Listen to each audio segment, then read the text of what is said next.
Hey everybody, it's Jason Blaha here, and you guys have gotten a ton of informative videos in the last couple days, including today, and I might as well discuss some of the current events and stuff going on in YouTube fitness. Let me put on my +5 hat of weaponsmithing, work on skilling up my crafting a little bit, and let's talk about this.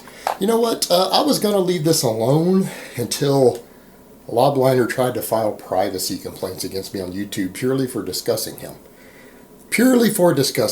So let's go into that a little bit. So he did a video about me earlier today, which I watched the first few minutes of. Several people linked it to me and said, hey, you need to check this out. Lobliner's talking about you. He is really upset that I made the videos discussing his affiliation with WFN. Well, I have inside sources that have gone into detail about his association with WFN. That's not slander when you have evidence, or you believe something is true, because he's saying, oh, Jason's slandering me, he's slandering me. If you have evidence of it, it's not actually slander. If you believe it, it's not actually slander. At least where I live in the state of Texas, that's an absolute defense in court. I actually believe it. Furthermore, I saw his videos endorsing the company before he pulled it down. That was all public knowledge. But you know, Mark doesn't like that. Mark has been upset ever since I pulled my affiliation with Tiger Fitness quite some time back. I quit writing for him and all of that. And you know, it's funny that Mark always says that my words aren't worth anything, but I believe I was being paid around $400 a page to write articles for him. That's what his company was paying me. All my articles got really good reviews at the time. Everyone liked them. I quit doing it. I just kind of said, I'm done with this. I want to end my affiliation with this. So put that in perspective here, guys. Put that in perspective. I ended my affiliation with a supplement company that was paying me to write $400 a page. All right, that's what, an hour of work for $400? That's easy money. I turned it down because I just didn't like the ethics around it. I quit. Put that in perspective. The same person who was willing to pay me $400 a page now, of course, says my opinion is worthless. Pretty funny, isn't it? So, all of that aside, you know, he's really upset about that. And I'm just reporting the current events. I'm reporting what's going on in the YouTube fitness community. That's a lot of what I do, particularly when there's bullshit and hustling going on. I love to report on it. I've done that for years. It's part of what I do. Most of what I do is informative content. 95% is informative. We discuss training, we discuss nutrition, science, even history sometimes. But yeah, about 5% of what I do, we get into some of this drama. And you know, the thing is, I thought was interesting also, it made me just say, look, I'm going to go ahead and make this video. What the hell, I needed to make another video tonight anyways. I was chilling, just got out of the bath. I'm like, I need to crank out one more. I get up to go see what topics I should pick, and I get emails, and he's basically reporting me for privacy for my last 3 videos about him because I'm discussing him. Mark, let me explain how this works. As someone who has stalkers personally, who has filed privacy complaints, I can tell you as a public figure, me discussing you is absolutely not a violation of YouTube policies. You know what else I learned the hard way?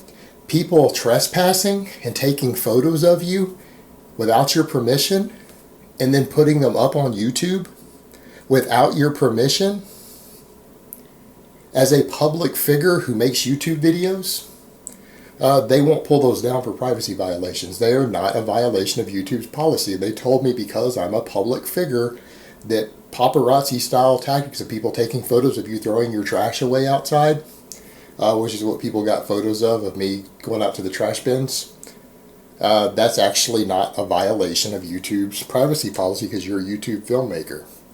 I've learned this the hard way, brother. I've learned this the hard way. That's how it works. So I don't know what makes you think that it's acceptable to abuse the YouTube reporting system by reporting 3 different videos because I'm talking about you. These are public events. You're a public figure. I'm a public figure on YouTube. That's what we are. We're technically YouTube celebrities. Whether that's a good thing or a bad thing, I don't know, but we are. But because of that, that allows people to talk about us more. Now, if I were talking about your wife, who really isn't a figure on here, it's a little bit different. It's a little bit different. But because you're a YouTube filmmaker, people are allowed to discuss you. They're allowed to discuss events, things you've done on YouTube, things you've done in business. It's totally free to discuss. In fact, people can take pictures of you without your permission and put them up on YouTube with your name on them, as I've learned the hard way. People have done it to me. They've taken photos of me without my permission while stalking, put my name on them in videos, put them up, made videos. YouTube won't pull them. That's how it works. But here's what YouTube will do. If you do too many of these and they don't find violations, they will send you a warning email saying you're going to get strikes against your account for abusing their system. So you got to watch that, brother. Make sure that when you report stuff that it's legitimately a violation of the rules, because if you do several of them and they turn out not to be violations of the rules, they'll start giving you warnings about that, and they can penalize you for that. It is a YouTube violation to abuse their reporting system. So keep that in mind. But as far as all this goes, I can understand Mark's a little butthurt. I can understand he's a little upset, because he's kind of got caught in the middle of a big fiasco. He's been caught with his pants down. He's been caught involved with a allegedly illegal operation. That illegal operation has been leaking information out, documents and everything that do associate him with it. And that could get pretty ugly. And I mean, I can understand why he's lawyered up. I think that's reasonable. I would do the same thing in his situation. But that doesn't change the fact that he publicly made a video endorsing this company, made a video endorsing their products, and people within that organization are claiming that he did do business with it, interact with it.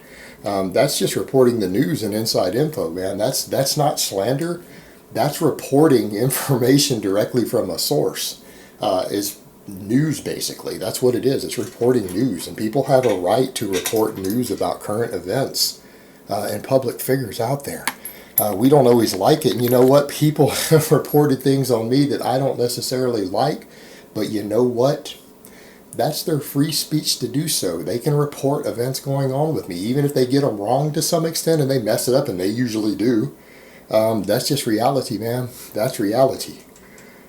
I'm used to it. I guess Mark's not used to this yet like I am. I'm used to people making crazy ass videos about me of all sorts of insane stuff that I actually have never done, not associated with, and you know what? You just kind of deal with it. Welcome to YouTube. Welcome to making videos. Welcome to being a public figure in this industry.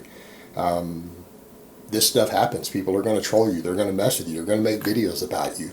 You got to learn to just deal with it, brother. If you can't deal with that, Mark, you might want to get off YouTube because this stuff never ends. I'm used to it already, and I guess you're still getting used to it. It'll take a little bit of time, but you need to figure out what you want to do, because if you can't handle a little bit of criticism on YouTube and people talking about you, this is not the place for you, because people can be brutal. Like, you honestly have not been hit that hard. A lot of us have been hit a lot harder than you have. You just got to deal with it and roll with the punches. But abusing the reporting system, accusing people of slander for reporting news, reporting things that they believe to be true that they've seen evidence of, that's not slander. And, he said, yeah, he's not going to hire a lawyer like Lane did, because Lane spent over $100,000 suing me. He admitted it, chasing me, pursuing me. Didn't collect any money. I knew he wouldn't. But I also happen to live in Texas right now. Suing people for slander who live in Texas can get very, very expensive. $100,000? Now that's a drop in the bucket. But what he didn't tell you guys is the time he did come down to Texas on some business, and we hung out for the day. And we decided to, go eat a little bit of Texas barbecue, shoot some guns, go drive through the Texas countryside a little bit. So we hopped in his rental car down here. Mark was driving along, and we're just chatting about his MTS way and writing articles and all that good stuff. And we see something up ahead on the side of the road.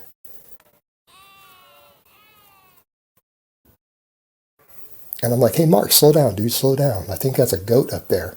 Sure enough, he slows down. There's a nanny goat with her head stuck in the fence. And I tell him, hey, Mark, stop the car. Let's get out and see what we can do about this. So he stops the car, and I get out, and I walk over. And I realize this goat's just there bleeding. Blah, blah, got her head stuck in the fence. She's hopelessly stuck. I look around. I don't really see anyone around. And I figure, what the hell? So I drop my pants and start going to town on her. And Mark gets out of the car, and he's just like, what are you doing? And I just look at him for a minute, and he just gets quiet. And goat, she just keeps bleeding. Blah, blah. And Mark just keeps staring. He's like staring at me really kind of funny, not saying a word.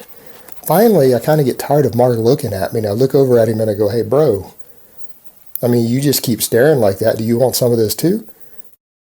He pauses for a second, looks me dead in the eyes, just kind of nods and goes, yeah, I think I will. So Mark walks over, drops his pants, then bends over and sticks his head in the fence. But, all things considered, I could understand why Mark wouldn't really want to tell that story.